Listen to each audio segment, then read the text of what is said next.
Okay, in this project, we're going to learn how to use loops to draw patterns on the screen. Patterns like one you find in a chessboard. Color 1, color 2, color 1, color 2, all the way across the first row. And the next row, it's the same pattern, but the colors are reversed. And you keep on doing that 8 times, and you get a nice little chessboard.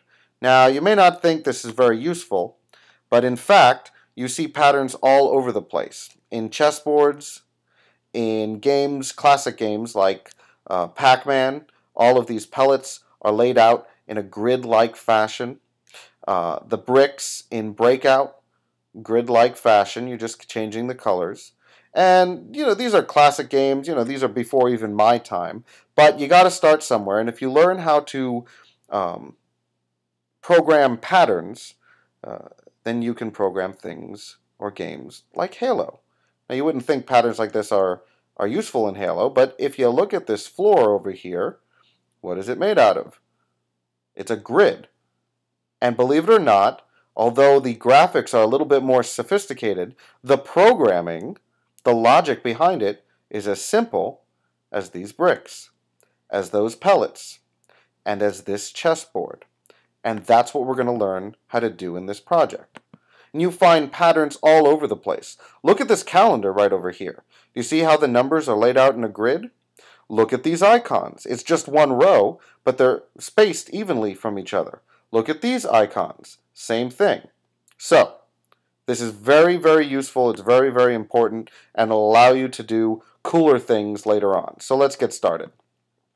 The first thing I want you to do is download the project. Now, you've done this before, but I'll show you how to do it again. You find MyChessboard zip in Project 4 MyChessboard, and you go ahead and you download it. You may or may not see this screen. If you do, great. Save the file. Press OK. If not,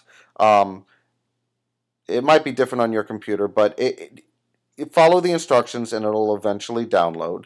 Once you think you've downloaded it, go to the Finder and find your Downloads folder, and you'll see this mychessboard.zip file. If you don't see this and you just see a folder, great. But if you see this file, what you want to do is you want to click it, double-click it, and it'll uncompress, and you're going to get this nice little folder that says My Chessboard. Once you see this, you want to take this and you want to drag it to the desktop and just drop it in. Boom. Okay. Let's close that. Let's close that. And let's keep that open. We might need that later. Now, find your CodeBucket folder. Go to your projects folder in CodeBucket. And in this project, you'll see some of your older projects like Data Basics and Save Mario and Cash Register. And what you want to do is you want to take your chessboard folder and you want to drag it into your projects folder so that chessboard is now with all the other projects that you've done. All right. Now let's go back to CodeBucket and let's start it up. And now when we start up CodeBucket and we go to Load Projects, you should see My Chessboard in your Projects folder. You go to My Chessboard and we're going to start out with the first file, MyChessboard1. Open that up and voila, here is CodeBucket. Now MyChessboard comes with two methods or two commands that we haven't learned about. It's specific to this project. One is called show grid, the other is called draw title. Right now, we're just going to use show grid in this part of the project. Now, the first thing we want to do is we're going to be drawing to the screen, so we want to set our window to be a certain size. So drag set size, and we want our window to be a standard size, let's say 500, 500. Run the project or run the program to see if that works, and there we go. We have this nice window. But I don't like this background. I don't want the background to be this dull color. I'd like it to be a white background.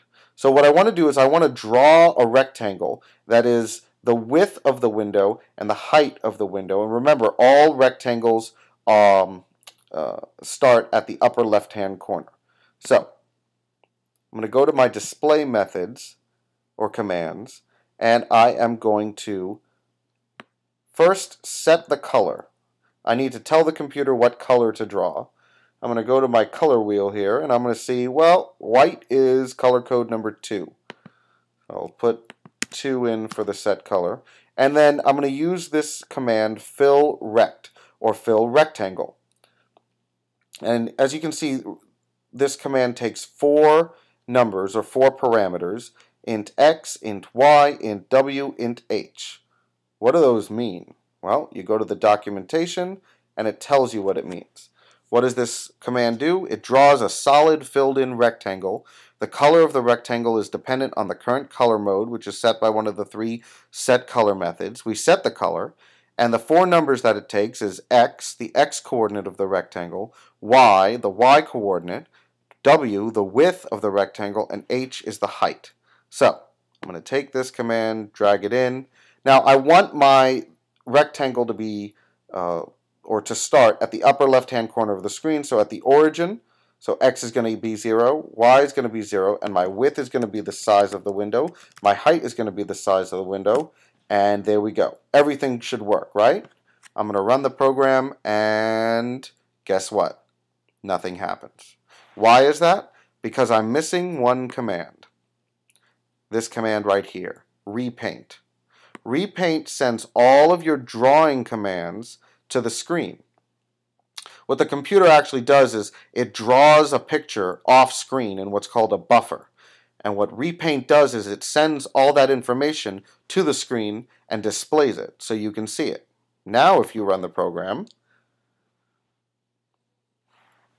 we get a nice window with a white background. Just what we wanted. Okay, let's go back to MyChessboard and let's look at this first command called show grid. Show grid is very simple. It shows the grid. Why do we need a grid? Because we're drawing a chessboard in the form of a grid. Let me go a little slower. Take show grid and I want you to put it right at the top. It'll be the first command that we set, or that the computer follows. If you run the program now, you're going to see the same window, but it's going to have this nice little grid on it. Why do we need this grid? Very simple. I knew we'd need this later on. Let's look at our chessboard. We want to draw these squares at a certain location on the screen. Now, rather than having you guess where this is, I've provided you with a grid that'll show you, or that'll help you figure out the coordinates you need for each square.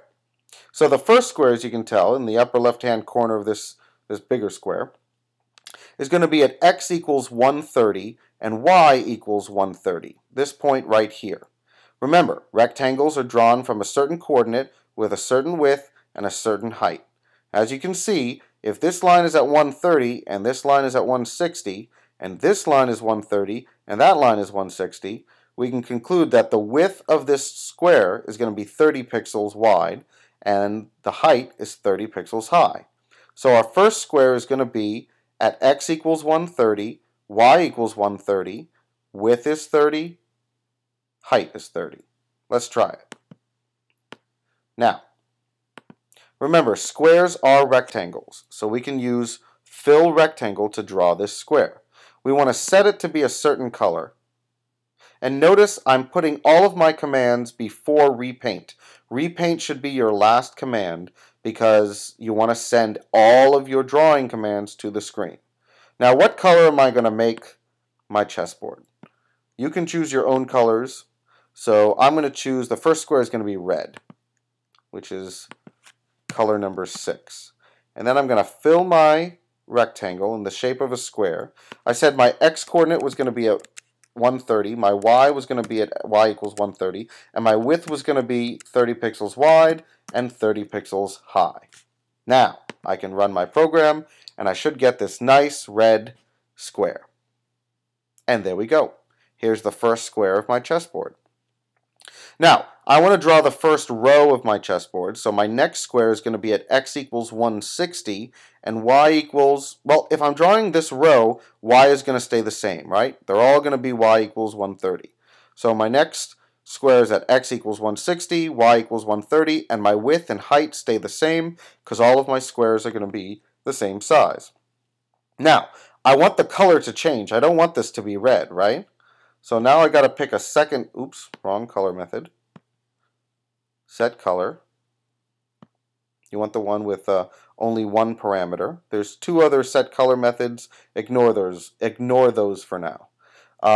My second color, let's see, what'll go nicely with red?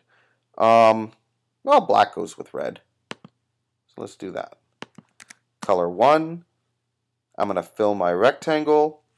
X equals 160, Y equals 130, and then my width is going to be 30, my height is going to be 30, and I should get the beginnings of a nice chessboard. There we go, red, black. Now my next color is going to be red, black, red, black, red, black, and then I'm done. Now after a while, as you can see, a pattern emerges. If my first square was at x equals 130, my next square is going to be 30 pixels over, which is the width of one of those squares. My next one should be at x equals 190, y equals 130. The width and the height stay the same. Then I change colors back to black, and then I fill the next square, which is 30 pixels over, x equals 190. If you look at your chessboard, start at x equals 130, y equals 130, and then the next square over is at 160. The next square over is at 190. The next one over is 30 pixels over, 220. So this one's going to be at 220. Y equals the same, width and height. And now I've got half my chessboard. All I want you to do in this first part of the project is I want you to draw this first and second row of the chessboard. The first and the second row of the chessboard. Once you're done, show me, and you can move on to the next video.